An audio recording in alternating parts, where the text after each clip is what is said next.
የሽቶ ቢዝነስ አሰራርና የሚያስፈልጉ ግብአቶች በትንሽ ካፒታል ተነስታችሁ የተሻለ ትርፍ የምታገኙበትን እውነት የማይመስል ኢትዮጵያ ውስጥ የሚቻል የሽቶ ቢዝነስ ዛሬ ሚስጥሩን ልነግራችሁ ነው።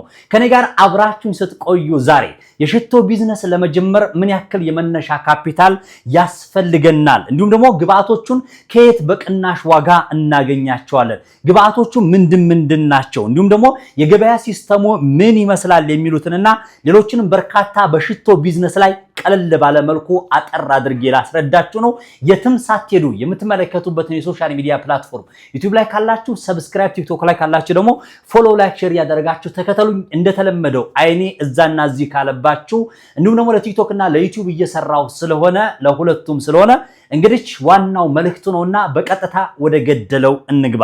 ክቡራና ክቡራን ተመልካቾች ስለ ሽቶ ስናወራ በርካታ ሰዎች ሽቶ 150 ሺህ 100 ሺህ 200 ሺህ እየተባለ ሽቶ ከውጭ ነው እየመጣው እየተባለ ይሸጣል። ኢትዮጵያ ውስጥ እውነት በማይመስል መልኩ ሽቶ ኢትዮጵያ ውስጥ ላይ የመቶ ምናምን ሺህ ብር የሆነውንም ሽቶ ኢትዮጵያ ውስጥ ማምረት ይቻላል። እነዛ ሰዎች ደግሞ ከውጭ ነው የመጣው እያሉ ይሸጣሉ። ዞሮ ዞሮ ግን ይመቻቸው። እናንተስ ይህንን አውቃችሁ ደግሞ ወደ ቢዝነስ ብትገቡ ስራ አጥነትን ብንቀንስ ሰዎች ሚስጥሩን ብታውቁት ምን ይመስላችኋል የሚለው የራሴ መርህ ስለሆነ ዛሬ በሽቶ ቢዝነስ አሰራር ላይ እንቀጥል እላችኋለሁ። ሽቶን ስናስብ የውጭና የሀገር ውስጥ የሚባላል። ከውጭ አይመጣም ማለት አይደለም። የውጭ ሀገሩን ዛሬ በሌላ መለስበታለሁ። ከውጭ ሀገር ከየት ነው የምናስመጣው? የምን ሀገር ሽቶዎች ናቸው? በስንት እናመጣቸዋለን? በስንት እናተርፈባቸዋለንና እንዴት ናቸው የሚለውን በሌላ ጊዜ የውጭ ሀገር ሽቶችን እመለስባቸዋለሁ። ዛሬ ግን በቀላሉ በትንሽ የመነሻ ካፒታል በቤታችሁ ውስጥ ሆናችሁ ሽቶ ቢዝነስ ወይም ደግሞ የሽቶ ቢዝነስ መጀመር የምትችሉበትን ሲስተም ስለሆነ የምንናገረው ዛሬ የሀገር ውስጡን የሽቶ ቢዝነስ እንቀጥል። ክቡራና ክቡራን ተመልካቾቼ ሽቶ ቢዝነስን ለመጀመር ምን አይነት ግብአቶች ያስፈልጋሉና ጥቅማቸው ምንድነው የሚለው የተወሰነ መጀመሪያ ሃይላይት ልንገራችሁ። የመጀመሪያው ቁጥር 1 የሽቶ ዘይት ነው የሚባለው። የሽቶ ዘይት ይባላል። የሽቶ ዘይት ዋናው መሰረታዊ የሆነውና እንዲሁም ደግሞ ጠረን ሌሎች ጠረኖችን ጨምረን ማለት ነው የምናገኝበት ንጹህ ዘይት ነው። የሽቶ ዘይት ይባላል። ዘይት በቃ ንጹህ ዘይት የመጀመሪያው የሽቶ ዘይት ተብሎ የሚታወቅ ነው። የት ይሸጣል? መጠኑ እንዴት ነው ያለውን ነገር እቀጥልበታለሁ። እናንተ የሚጠበቅባችሁ ብቻ ኮሜንት ቦታ ላይ አለን እያላችሁ የምትፈልጉትን አስተያየትና ኮሜንት ከስር ቦታ ላይ አስቀምጡ። እንቀጥል። ሁለተኛ የሽቶ አልኮል የሚባላል። ክቡራና ክቡራን ተመልካቾቼ ቅድም ያልኳችሁ በቁጥር 1 ያስቀምጥኩላችሁን የሽቶ ዘይቱን እንዲቀጥን እንዲያደርገው እንዲሁም ደግሞ ሰዎች ልብስ ላይ ሲያርፍ እንዲበተንና ስፕሬስ እናደርገው ራሱን የቻለ እንትን እንዲኖረው ማለት ነው እንዲያቀጥነው የሚያደርገው የአልኮል ይባላል። የሽቶ አልኮል በነገራችን አልኮል ሲባል ሁሉም አልኮል አይደለም። የሽቶ አልኮል የሚባለው ነው። ስለዚህ ይሄን ያዙልኝ። ሁለተኛ ሽቶ ለማዘጋጀት ላይ ነው ያለነው። ሶስተኛ ባዶ የሽቶ ቢልቃጥ ወይም ደግሞ መርጫ ወይም ደግሞ ብርጭቆ ከብርጭቆ ሊሆን ይችላል፣ ከተለያየ ነገር ሊሰራ ይችላል። ይሄንኛውን ዕቃ ማዘጋጀት ይጠበቅብናል። የተቀላቀለውን ሽቶ ወይም ደግሞ ያዘጋጀነውን ሽቶ የምናሽግበት ወይም ደግሞ ለሽያጭ የምናቀርብበት ዕቃ ማለት ነው። ራሱ ዕቃው ብልቃጥም በሉት ብርጭቆም በሉት ዋሬቨር የትኛውንም አይነት ነገር በሉት። በአራተኛ ቅመም ነው። የተወሰነ ፍሌቨር እንዲኖረው ቴስት እንዲኖረው የምታደርጉትን የሽቶ ቅመም የሚባላል። የተለያየ ፍሌቨር ያላቸው ናቸው። እነሱንም ቅመሞች ማዘጋጀት ይጠበቅብናል ማለት ነው። ወደ መጨረሻው ስንሄድ ደግሞ መርፌ ያስፈልገናል። ስሪንጅ እያንዳንዱ ነገሮችን የምንመጣጥንበት ከአንዱ መጠን ካዘጋጀነው ላይ ከዘይቱ ከአልኮሉ ከቅመሙ ከምናምኑ የምናደርግበትን የስሪንጅ ያስፈልገናል ማለት። ስለዚህ ስሪንጅም ብላችሁ ያዙልኝ። ከዛ በኋላ ደግሞ መለኪያ ኩባያ የሚባል አለ። ሚሊ ሊትር ተብሎ የተጻፈበት ራሱ በተለይ ላብራቶሪ የሚጠቀሙበት ራሱን የቻለ ምን መጣጥንበት ነው። ይሄን ያክል የአልኮል መጠን ሚሊ ሊትር፣ ይሄን ያክል የሽቶ ዘይቱን የሚባለውን የምንመጥንበት ራሱን የቻለ ምንድነው መለኪያ ኩባያ ብላችሁ ያዙትና ከመድኃኒት ቤት የሚሸጥ ነው ወይንም ደግሞ የላብራቶሪ ዕቃ ከሚሸጥበት ቦታ የሚገኝ ነው ማለት ነው። ግብአቶቹ እነዚህና እነዚህ ናቸው። ሌላ የተለየ ነገር መፍጠር አስፈላጊ ሆኖ ከተገኘ ሰዎች ሊጨምሩ ይችላሉ። ወይም ደግሞ ለማወሳሰብ ከፈለጉ ሰዎች ይሄ ብቻ አይደለም ሌላ አለ ሊሏችሁ ይችላሉ። ኮሜንትም ላይ ሊሏችሁ ይችላሉ። ወይም ደግሞ የተለያየ ስልጠና ቦታ ላይ ሊናገሩ ይችላሉ ሰዎች። በነገራችን ላይ ይህንን ቪዲዮ እንደመነሻ አድርጌ የሰራሁት ሶሻል ሚዲያ ላይ ሲንቀሳቀስ አየሁት። ሁሌም የሚገርመኝ የሚያስቀኝ አንዳንድ ቅልል ያሉ ዝም ብለን ከገበያቻ ገዝተን የምንሰራቸውን ስራዎች ለስልጠና ምን ከፍላቸው ብሮች እኔ ያናደደኛል። ለዚህ ለምሳሌ ለዚህ ለሽቶ ስራ ለማሳየት እቃው የት እንዳለ የሚሸጥበትን ለማሳየት 30 ሺህ ብር የሚቀበሉ ሶሻል ሚዲያ ላይ የሚሰሩ ሰዎችንና ሽቶ ስልጠና የሚሰጡ ሰዎችን አዩዋቸው። ከፍተኛ ማስፈራሪያ የተለያዩ ኮሜንቶች ምናምን ይጽፋሉ። እኔ ይገርመኛል። ግን መቼም ቢሆንም ማለመለስበት ነገር ለስልጠና የማያስፈልግ ሰው ብር ማውጣት የለበትም።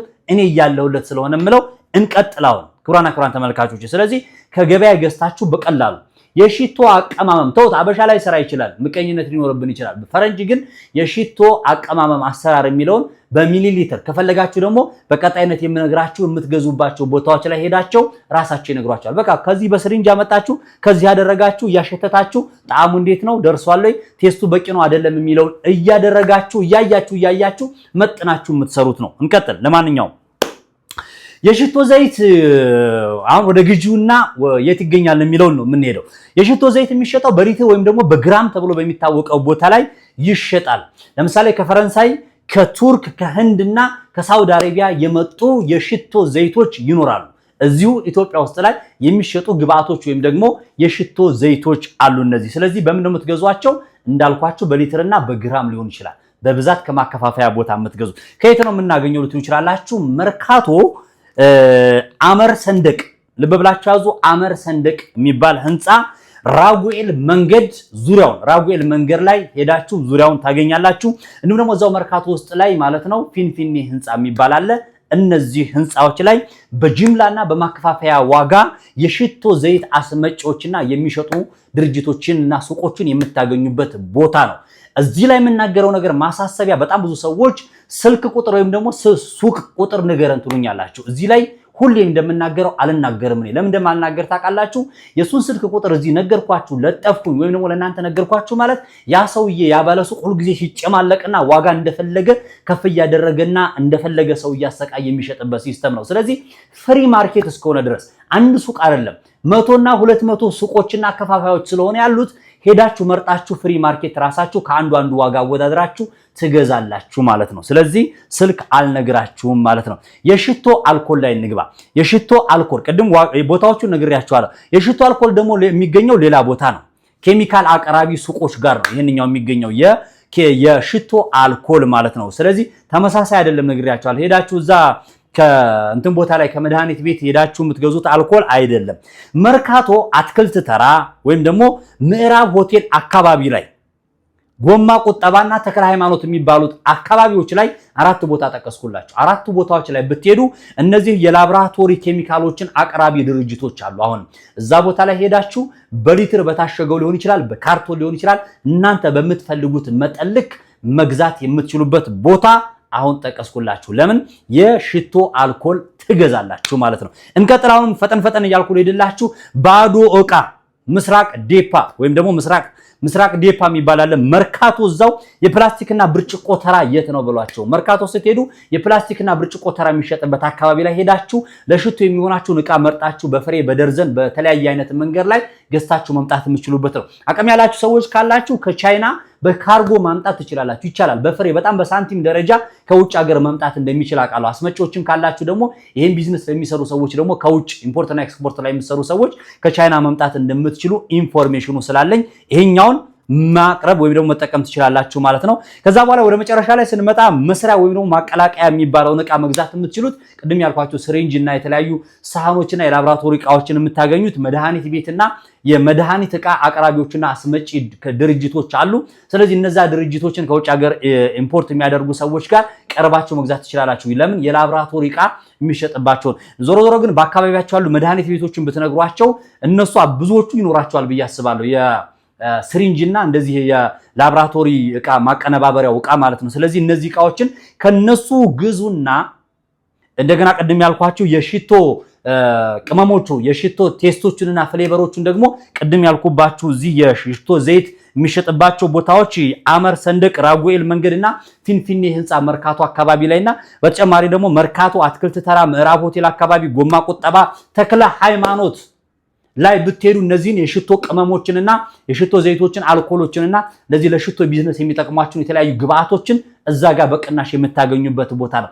ሌላ የተለየ ሚስጥርና ተአብ የለውም። ይሄ ብቻ ነው። 30 ሺህ ብር 20 ሺህ ብር 3 ሺህ ብርም አያዋጣችሁም። ቲክቶክ እያለላችሁ ዩቲዩብ እያለላችሁ ሰርች አድርጋችሁ ፈረንጅ ምቀኛ አይደለም የሽቶ ቢዝነስ አሰራርን አይደለም አውሮፕላን እንዴት እንደሚሰራ እንኳን ሰርቶ ቪዲዮ የጫነ ፍጥረት ነው ፈረንጅ ማለት። ስለዚህ ምቀኝነት ከሌለን ይሄ ነው።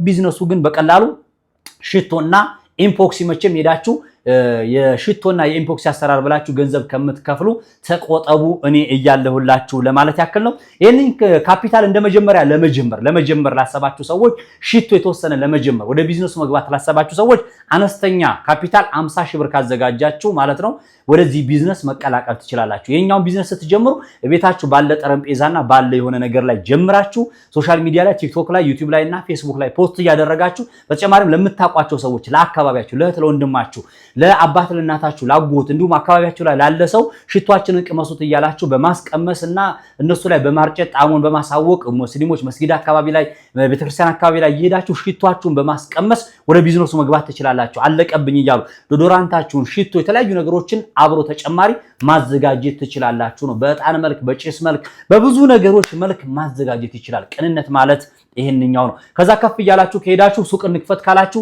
በ100 ሺህ በ200 ሺህ በ300 ሺህ በሚሊዮን ብርም ራሱ ከፍ ብላችሁ በብዛት ሽቶውን እያመረታችሁ በማከፋፈል ደረጃ ሊሆን ይችላል። በተለያየ አይነት መንገድ ቢዝነሱን መቀላቀል ትችላላችሁ ማለት ነው። የሽቶ ቢዝነስ አሰራር ሌላ ምንም የተለየ ነገር የለው። የ50 ሺህ ብሩንም የ150 ሺህ ብሩንም ሽቶ እዚህ ኢትዮጵያ ውስጥ ላይ መስራት ትችላላችሁ። የራሳችሁን ብራንድ መፍጠር ትችላላችሁ። ብዙዎች ይሄ ነው ምንም ጥያቄ የለው ነገር። ይቅርታ ሽቶ ስራ ላይ የምትሰሩ ሰዎች ካላችሁ አጣጣልክብን ከውጭ ነው ያመጣ ነው እንደዚህ አረክብን ልትሉ ይችላላችሁ። ምንም ጥያቄ የለውም። የውጭ ሀገር ውድ የሆኑ ሽቶዎች አሉ። ከውጭ ሀገር የሚመጡ ሽቶዎች አሉ። ምንም ጥያቄ የለውም። ያንን ቴስት እነዛ ባለሙያዎቹ ስለሚያመጡት ነው። እኛም ግን ከቻልን ጎበዝ ከሆናችሁ ራሱኑ ያንኑ ዋናውን ማድረግ ማመሳሰል ማምጣት ትችላላችሁ። ራሳቸው እነዛ ቀመማዎች ካመጣችኋቸው ፍሌቨሮቹን ካገኛችኋቸውና በትክክል እነዛ ፈረንጆች አረቦች የሚጠቀሙትን ራሱን የቻለ ነገር ከተጠቀማችሁ እዚሁ መስራት ትችላላችሁ። አይታችኋቸዋል። ከሶሪያ ከሳውዲ አረቢያ ተሰደው የመጡ እዚህ ኢትዮጵያ ውስጥ ያሉ የኛ ብዙ ጊዜ ያንን ቤታቸው እየቀመሙ ስለሚያውቁት ቢዝነሱን በውጪ እዚህ ኢትዮጵያ ውስጥ ላይ እየቀመሙ መተዳደሪያቸውና መሸጫቸው ይሄ ነው። በቃ ኢትዮጵያ ውስጥ ላይ አሁን ትልቅ ቢዝነሳቸው እነሱ ነው ስለሚያውቁት በቀላሉ ቤታቸው ሽቶን ራሳቸው ቀምመው አዘጋጅተው እየሸጡ ይገኛሉ። ራሳቸውም እያዞሩ በመስጊድ አካባቢ እያከፋፈሉም ይገኛሉ ለሱቆች። እናንተም እዚህ ቢዝነስ ላይ መሰማራት የምትፈልጉ ሰዎች ካላችሁ መንገዱ ይሄ ነው። ፈረስ ያደርሳል እንጂ አይዋጋም ነው። እኔ የቻልኩትን ያክል ኢንፎርም አደረኳችሁ። እናንተ ቢዝነሱ ላይ ተቀላቀሉ። በትንሹ ሞክሩት። በደንብ ሪሰርች አድርጉ። እኔ ደግሞ ስለነገርኳችሁ ብቻ ሳይሆን እስኪ እዩ ዩቲዩብ ላይ ግቡና እስኪ ሃውቱ ብላችሁ የሽቶ እንግሊዘኛውን ጻፉትና ገብታችሁ እዛ ቦታ ላይ ሰርች አድርጉና ቢዝነሱን ተቀላቀሉ ላይ አላችኋለሁ። ሀብትሽ እያለ ማንም ሰው ስራ ፈቶ አይቀመጥም። 2018 ላይ በርካታ በሺህ የሚቆጠሩ ቢዝነሶች ለቀቅ አሁንም በከፍተኛ ሁኔታ ተዘጋጅቼበት በርካታ የቢዝነስ ሐሳቦችን እያቀረብኩላችሁ ነው ያለው። ኢትዮጵያ ውስጥ ላይ እንደሚስጥር ተይዘው ያሉ ሰዎች እያተረፉባቸው ያሉ ቢዝነሶች አንዳችም ሳይቀርቡ አቀርብላችኋል። ከናንተ የሚጠበቀው ፎሎ፣ ሰብስክራይብ፣ ሼር ማድረግ፣ ኮሜንት ላይ የተሰማችሁ ነገር ደግሞ ማስቀመጥ ነው። ምን ቢዝነስ ልስራላችሁ በቀጣይ መለስበታለሁ። የዛሬው ይህንን ይመስል ነበር። በያላችሁበት መልካም የሥራ ሳምንት